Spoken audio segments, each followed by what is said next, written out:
আলহামদুলিল্লাহ, আল্লাহ সুবহানাহু ওয়া তাআলার শাহী দরবারে লক্ষ কোটি শুকর যে মহান আল্লাহ তাআলা দুনিয়ার সমস্ত কাজ থেকে ফারেক করিয়া ইসলামী জলসা তথা মাহফিলে, কোরআনের মাহফিলে বসা এবং দিনের কথাবার্তা বলা এবং শোনার তৌফিক আল্লাহ সুবহানাহু ওয়া তাআলা আমাদের সকলকে দান করলেন। আমরা সেই মহান মালিকের দরবারে অন্তরের অন্তরস্থল থেকে ইমানি আওয়াজকে উঁচু করে কালিমাতুশ শুকর আদায় করি। সকলে বলি আলহামদুলিল্লাহ। নিয়ামতের শুকর আদায় করলে কি হয় আমরা শুনেছি, না করলে কি শাস্তি হয় তাও আমরা অনেকে জানি, শুনেছি। মাগরিবের সময়টা অত্যন্ত দামি সময়, যেই সময়টা একদল ফেরেশতা আল্লাহর কাছ থেকে জমিনে আসে আর একদল ফেরেশতা জমিন থেকে আল্লাহর কাছে যায়। এই জন্য দেখবেন 5 ওয়াক্ত নামাজের মধ্যে এই একটা ওয়াক্ত নামাজ, এরপরে দোয়া, দুরুদ, তাসবিহ, তাহলিল বেশি, ফজরের থেকেও বেশি। তবে ফজর এবং মাগরিব এই দুইটা সময় ফেরেশতারা যাওয়া আসা করে। তো এই সময়টা এত আমল কেন দিলেন, এর পিছনে কারণটা কি? রাসূল আরবি সাল্লাল্লাহু আলাইহি ওয়াসাল্লাম বলেন, আমি চাই যে আমার উম্মতেরা আমল করবে, যেই দল ফেরেশতা জমিন থেকে আল্লাহর কাছে যাবে তারা যাওয়ার সময় যাতে দেখে যায় যে আমার উম্মত আমল করতেছে। আবার যেই দল ফেরেশতা আল্লাহর কাছ থেকে জমিনে আগমন করবেন ওই দল ফেরেশতাও যেন এসে দেখে যে আমার উম্মত আমল করতেছে। তবে মাগরিবের সময়টা অত্যন্ত দামি। এই সময়টাকে আল্লাহর জন্য ওয়াকফ করতে হবে। যারা ওয়াকফ করেছে আলহামদুলিল্লাহ, আল্লাহ তাআলা তাদের জিন্দেগীর গুনাহগুলিকে মাফ করে দিক। সকলে বলি আমিন। রাসূল আরবি সাল্লাল্লাহু আলাইহি ওয়াসাল্লাম নিয়মিতভাবে তাহাজ্জুদ নামাজ পড়তেন। আমরা জানি না, রাসূলের উপর এটা দায়িত্ব ছিল, প্রতিদিন নিয়মিতভাবে তাহাজ্জুদ নামাজ পড়তেন এবং মসজিদে নববী এসে ফজরের নামাজের ইমামতি করতেন।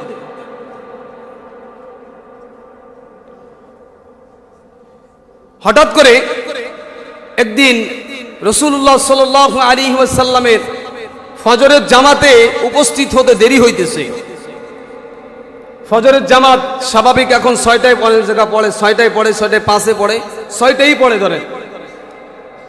ইমাম সাহেব যদি 6টার সময় উপস্থিত না থাকে, মুসল্লিরা তো অনেক সময় বিভিন্ন কথাবার্তা বলে ফেলে। হ্যাঁ, আমরা তো ইমামদেরকে আমরা গোলাম বানিয়ে ফেলছি।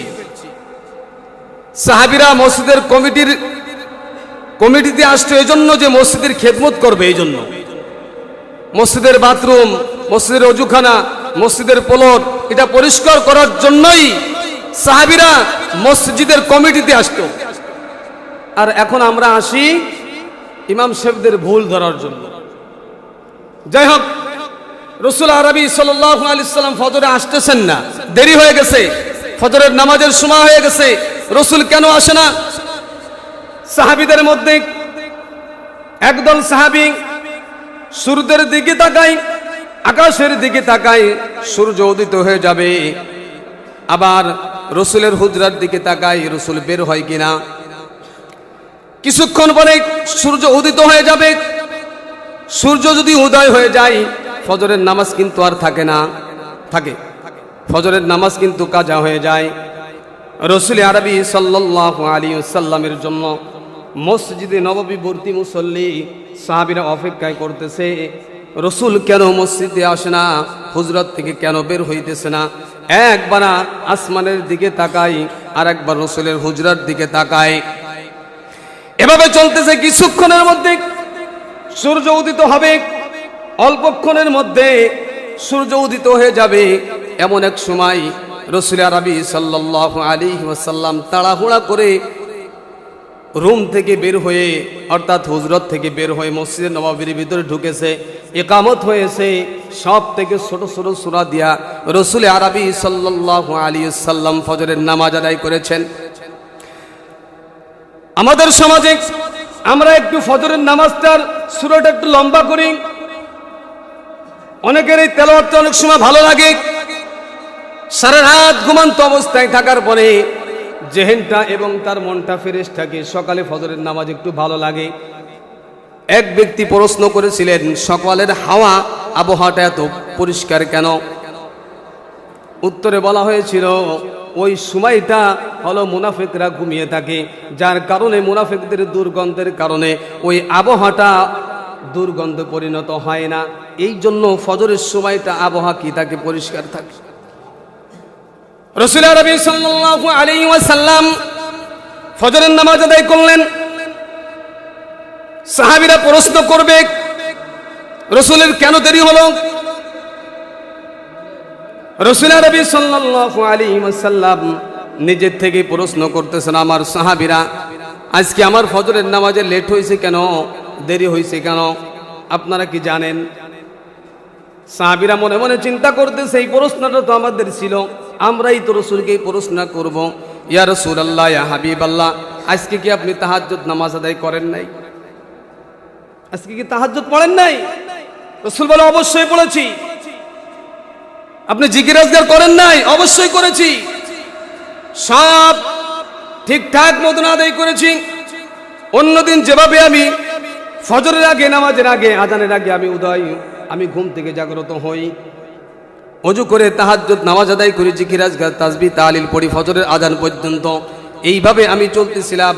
হঠাৎ করে আমার তন্দ্রা আসছে, তাহাজ্জুদ নামাজ পড়ে ফজরের আজান হয়েছে, সুন্নাত পড়ে বসে জিকির করতেছে, তাসবিহ পড়তেছে, আল্লাহর ধ্যানে মগ্ন, হঠাৎ করে তার নিদ্রা এসে গেছে। নিদ্রা আসার পরে আমি দেখলাম যে আমি আল্লাহ পাক রব্বুল আলামিনের সঙ্গে সাক্ষাৎ করতেছি। সুবহানাল্লাহ, আল্লাহর সঙ্গে সাক্ষাৎ করতেছি, আল্লাহর সঙ্গে আমার দেখা হয়ে গেছে।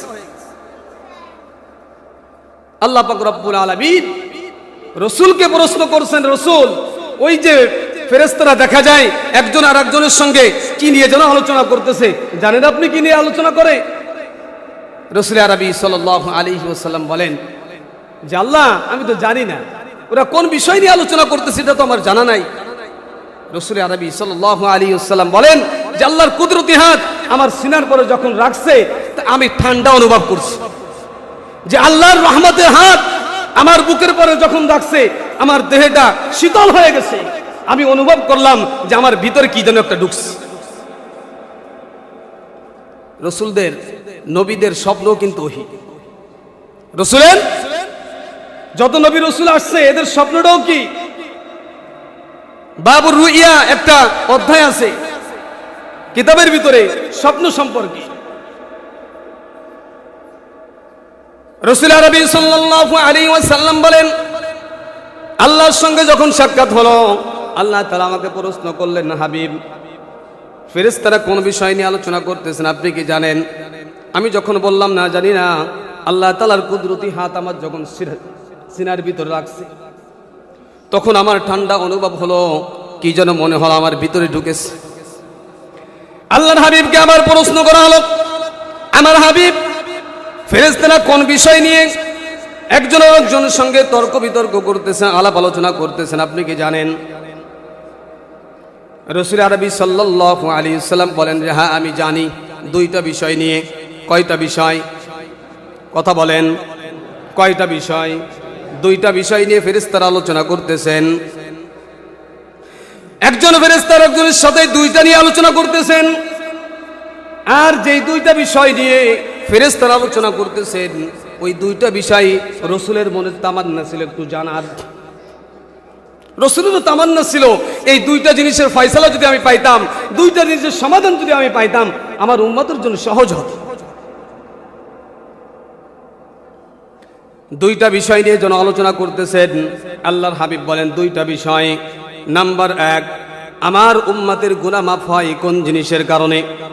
কোন জিনিসের দ্বারা আমার উম্মতের গুনাহ মাফ হয়? দুই নম্বরে আমার উম্মতের মর্যাদা কোন জিনিসে বাড়ে? কয়টা জিনিস? এক নম্বর কি? কথা বলেন ভাই, কথা বলেন একটু। আপনারা একটু কথা বলবেন, কথা বললে আপনাদেরও বুঝতে সুবিধা হবে আর আমারও বলতে একটু সুবিধা হবে। কারণ যেটা আপনি বুঝবেন শুনবেন এটা সঠিকভাবে না বোঝেন কালকে আমল করবেন কিভাবে? বলবেন যে হুজুরটা আলোচনা করে অনেক সুন্দর আলোচনা করছে, এক হুজুর থেকে আরেক হুজুরের সুর আরো বেশি ভালো।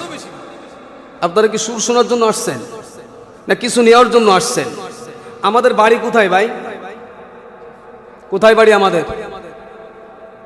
আমাদের বাড়ি কোথায়? অরিজিনাল বাড়ি কোথায়? হ্যাঁ, অরিজিনাল বাড়ি জান্নাতে। অরিজিনাল বাড়ি কোথায়? জান্নাতে। আদম আলাইহিস সালাতু ওয়াস সালামকে বানিয়েছিল কোথায়? জান্নাতে। তাহলে আমাদের পিতা নেই, তাহলে আমাদের বাড়ি কোথায়? জান্নাতে। আমরা আসছি কোথায়? দুনিয়ায়। কিসের জন্য আসছি? আমরা কি ওই জান্নাতের মালিক কি মালিক না? ওই জান্নাতের মালিক কি আমি না?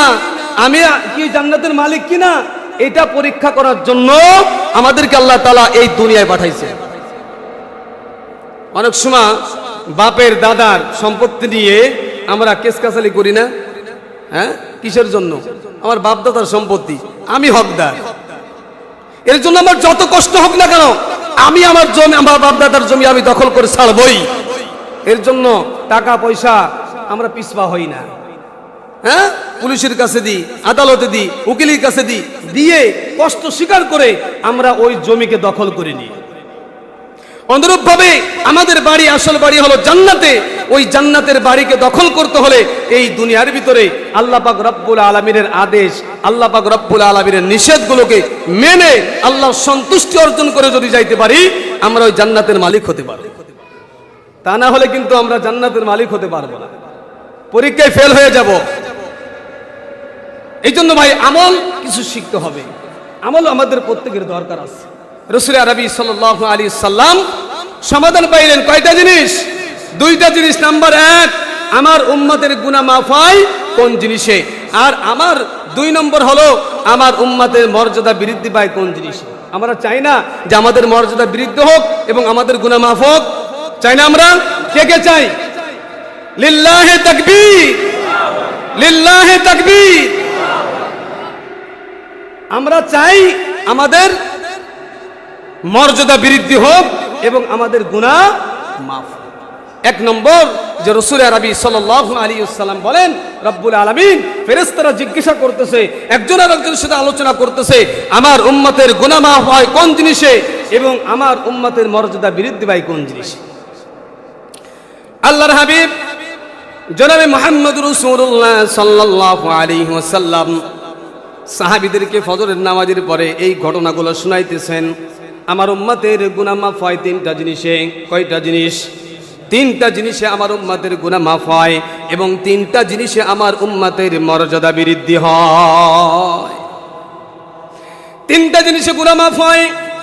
নাম্বার এক, রাসূল আরবি সাল্লাল্লাহু আলাইহি ওয়াসাল্লাম বলেন, যদি কোনো ব্যক্তি উত্তম রূপে ওযু করে, উত্তম রূপে ওযু করে, আল্লাহর হাবিব বলেন উত্তম রূপে ওযু করলে ওযুর সাথে সাথে তার সগীরা গুনাহগুলোকে আল্লাহ তাআলা মাফ করে দেয়।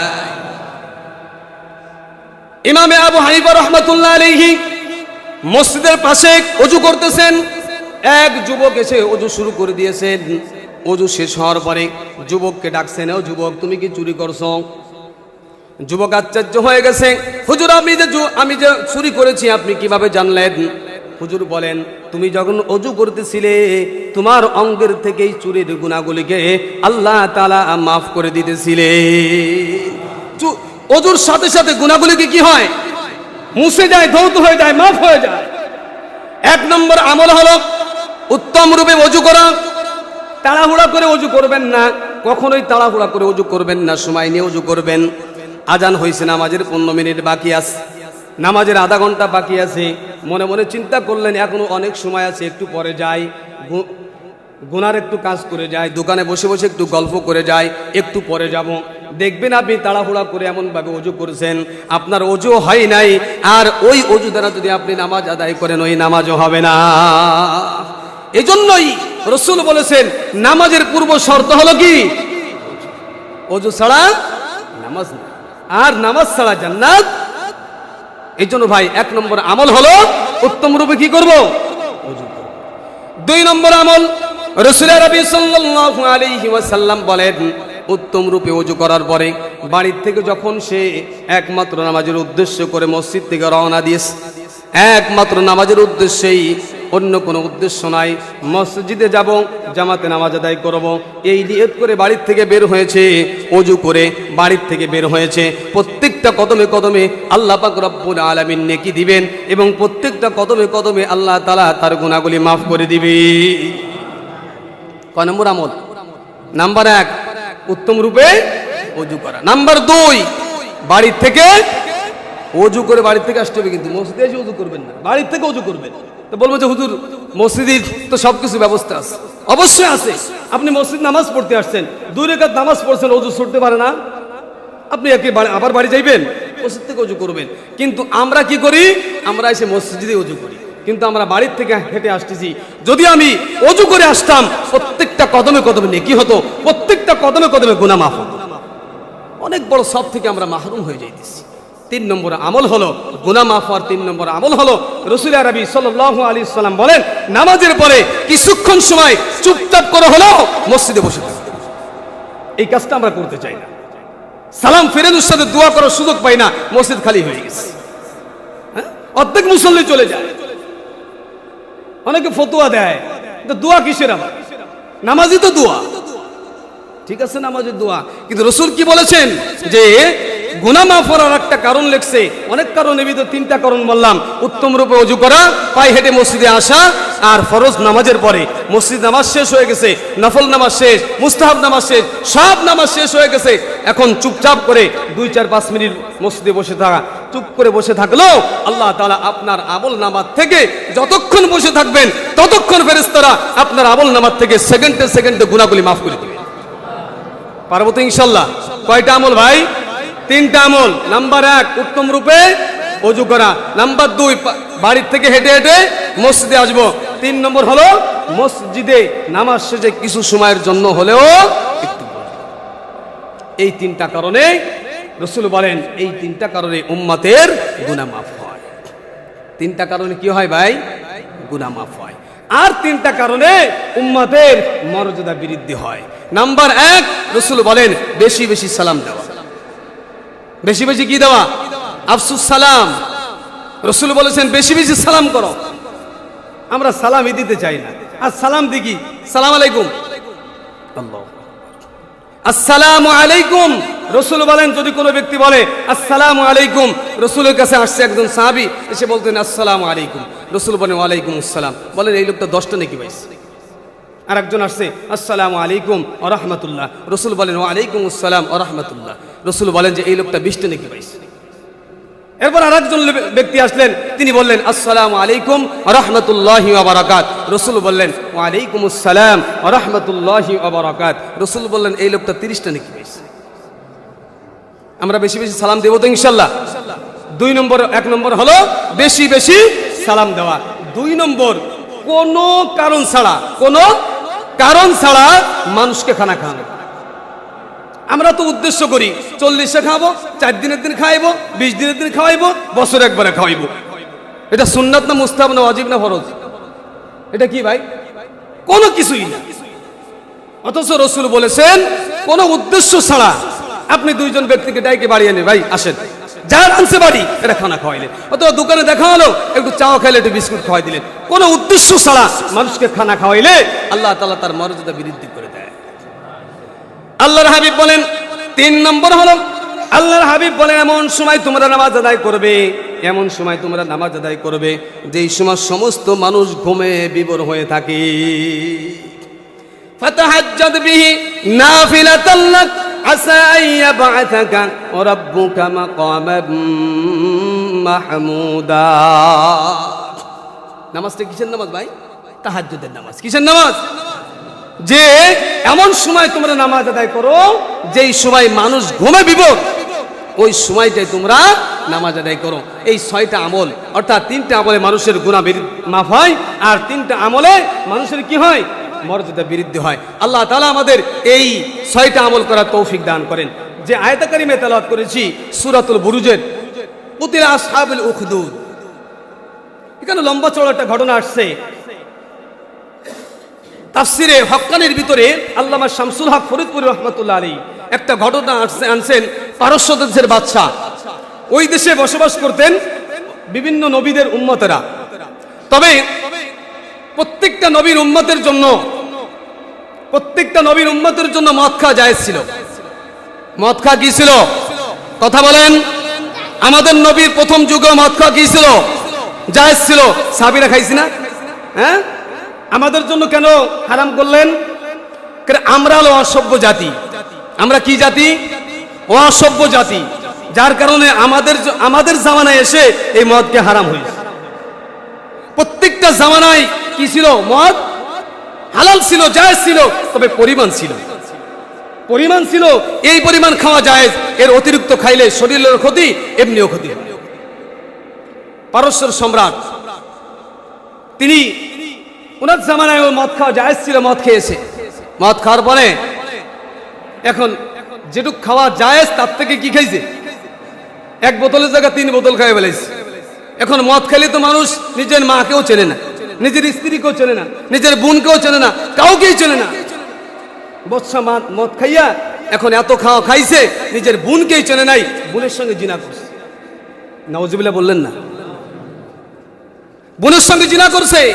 বোনের সঙ্গে জিনা করার পরে যখন তার হুঁশ ফিরে আসছে, তখন মনে মনে চিন্তা করতেছেন, আমি তো অন্যায় কাজ করে ফেলেছি, যদি অন্যায়টা আল্লাহর কাছে মাপ চাই, মাপ হয়ে যাবে। আল্লাহ পাক রব্বুল আলামিন বলেছেন, যত বড় গুনাহ হোক না কেন, যদি আমি আল্লাহ তাআলার কাছে মাপ চাই, আমি আল্লাহ তাআলা মাফ করে দিই। বাদশা মনে মনে চিন্তা করলেন, এখন যদি আমি আল্লাহর কাছে মাপ চাই, আল্লাহর কাছে মাপ চাওয়া যাবে না। মানুষও কথাবার্তা বলা শুরু করে দিয়েছে। বাদশা একটা অপকর্ম করে ফেলেছে, নিজের বোনের সঙ্গে জিনা করেছে। এখন এই মানুষের মুখটাকে ঢাকানোর জন্য তার একজন পরামর্শদাতা আছে। প্রত্যেকটা রাজা বাদশার কিন্তু একজন পরামর্শদাতা আছে। কেউ সুপরামর্শ দেয়, কেউ আবার কুপরামর্শ দেয়। বাদশার পরামর্শদাতা একটা কুপরামর্শ দিল। কয়, বাদশা নামদার, আপনি একটা কাজ করেন, আপনি ঘোষণা করে দেন, আমি হযরতে আদম আলাইহিস সালাতু ওয়াস সালামের ধর্মকে গ্রহণ করে নিলাম। কারণ হযরতে আদম আলাইহিস সালাতু ওয়াস সালামের ধর্মের ভিতরে নিজের বোনের সঙ্গে বিবাহ জায়েজ ছিল। আদম আলাইহিস সালাতু ওয়াস সালামের ধর্মে নিজের বোনকে বিবাহ করা জায়েজ ছিল না? আপনি ঘোষণা করে দেন, আমি আদম আলাইহিস সালাতু ওয়াস সালামের ধর্মকে গ্রহণ করে নিলাম। এই জামানায়ও এমন মানুষ আছে, 2 বোনকে বিবাহ করেছে একত্রিত ভাবে। আছে কিনা এই সমাজের ভিতরে? একজনের সঙ্গে বিবাহ হয়েছে, আর একজনের সঙ্গে জিনার গুনাহ হইতেছে।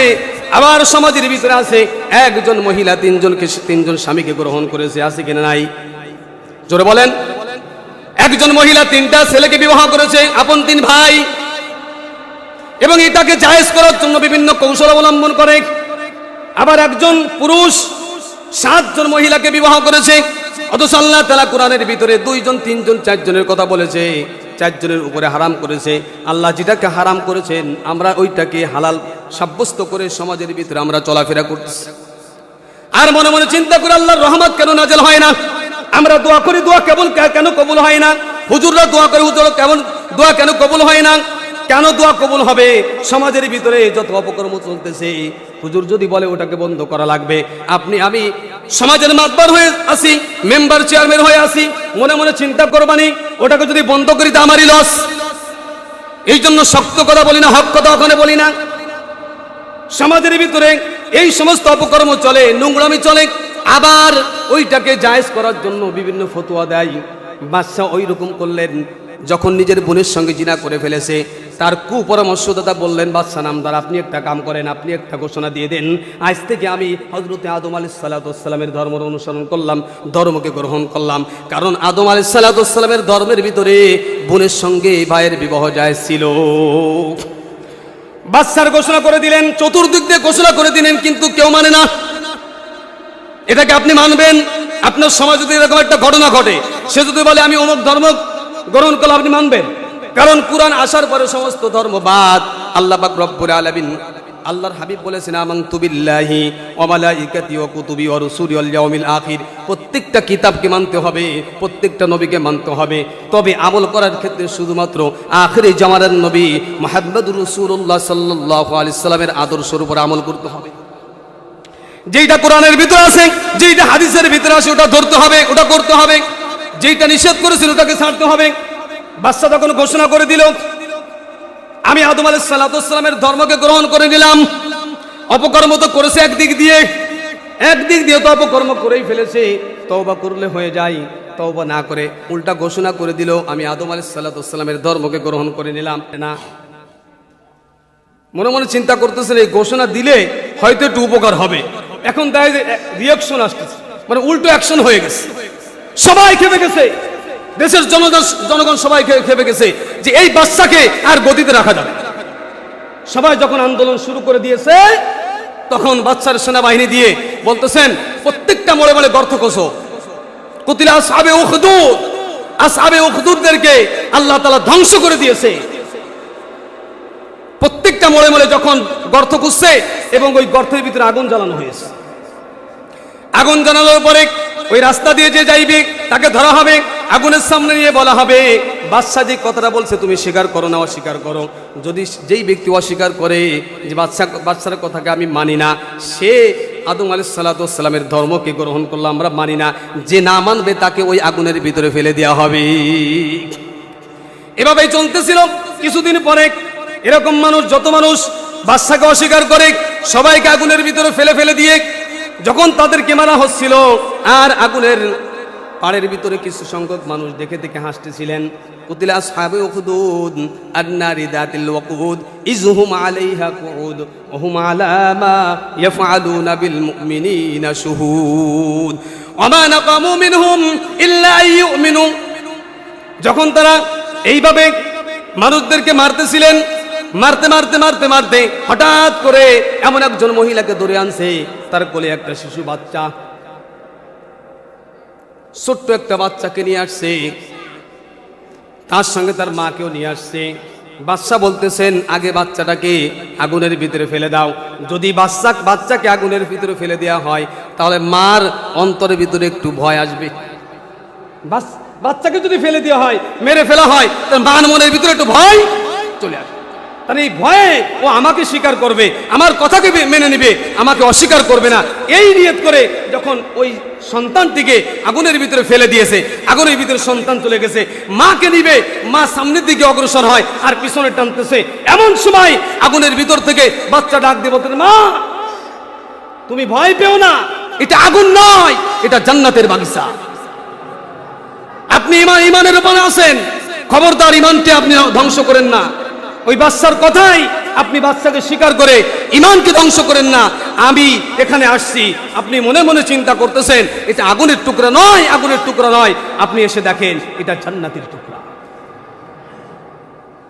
যত লোকদেরকে ওই আগুনের ভিতরে পুড়ে মেরে ফেলা হয়েছে সবাইকে আল্লাহ তাআলা বিনা হিসেবে জান্নাত দান করলেন। সবাইকে যখন বাচ্চা যখন এই কথা বলেছে, মা তার কানের ভিতর শব্দটা যখন আসছে বাচ্চার কান্না, আর এই কথা বলতেছেন মা আপনি ভয় পাবেন না, আসেন আগুনের ভিতরে, এটা আগুন নয়, এটা জান্নাতের বাগান।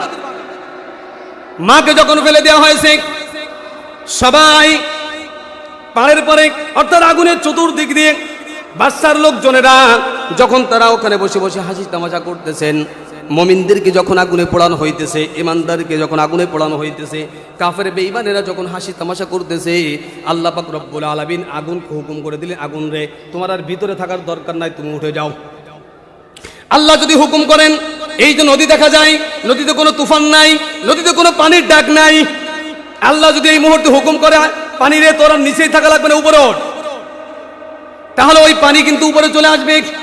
আগুনকে যখন আল্লাহ তাআলা অর্ডার করলেন আগুন রে তোর আর নিচেই থাকার কোনো দরকার নাই, যা উপরে উঠে যা। যারা আমার ইমানদার বান্দাবান্দীদের সঙ্গে যারা খারাপ কাজ করেছে, অপমান করেছে, অপদস্থ করেছে, আগুনে ফেলে দিয়েছে, আগুন সবাইকে তুমি খেয়ে ফেলো, সবাইকে ধ্বংস করে দাও। আমার মুসলমান ভাইরা আমার, আল্লাহ পাক রব্বুল আলামিনের কথা আগুন শোনে, সমস্ত পশু পাখি, সমস্ত জীবজন্তু, সমস্ত প্রাণী শোনে, একমাত্র শোনে না আদম সন্তান। আমরা আল্লাহর হুকুমকে আমরা মানতে চাই না, আল্লাহ যেটা হুকুম করে আমরা সেটাকে মানতে চাই না, কিন্তু আল্লাহ যেটা নিষেধ করে ওটা আমরা ভালো মানতে চাই।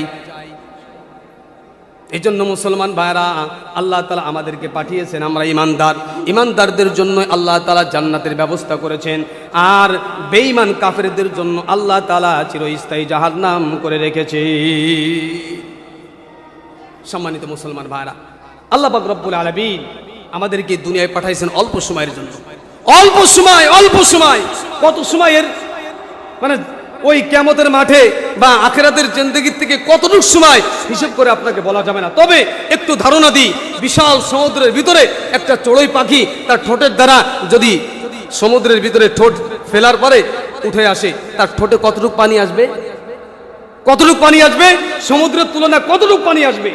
কয় ওই যে ঠোঁটের যে পানি আসছে, ওই পানি হলো এই দুনিয়ার জিন্দেগি, আর ওই সমুদ্রের ভিতরে যত পানি আছে এই সব হলো আখিরাতের জিন্দেগি। তবে আমাদেরকে আল্লাহ তাআলা দুইটা জিন্দেগি দিয়েছেন। কয়টা জিন্দেগি ভাই? দুইটা জিন্দেগি, দুইটা হায়াত দিয়েছেন। একটা হলো দুনিয়ার হায়াত, একটা হলো আখিরাতের হায়াত। দুনিয়ার হায়াত দিয়েছেন আখিরাতের জিন্দেগি সুন্দর করার জন্য। এখানে আমল করব, ওখানে ভোগ করব, এখানে আদায় করব কাজ, এখানে কাজ করব, ভোগ করব ওখানে যে। এই জন্য ভাই আমরা দুনিয়া আসছি অল্প সময়ের জন্য। আল্লাহ তাআলা এই অল্প সময়ের জিন্দেগিতে আমাদেরকে জান্নাতি জিন্দেগি, ঈমানি জিন্দেগি, আমলে জিন্দেগিতে পরিণত করে দিক। আমিন। আখির দাওয়ানা আলহামদুলিল্লাহি রাব্বিল আলামিন ওয়া মা আলাইনা ইল্লাল বালা। আসসালামু আলাইকুম ওয়া রাহমাতুল্লাহি ওয়া বারাকাতুহু।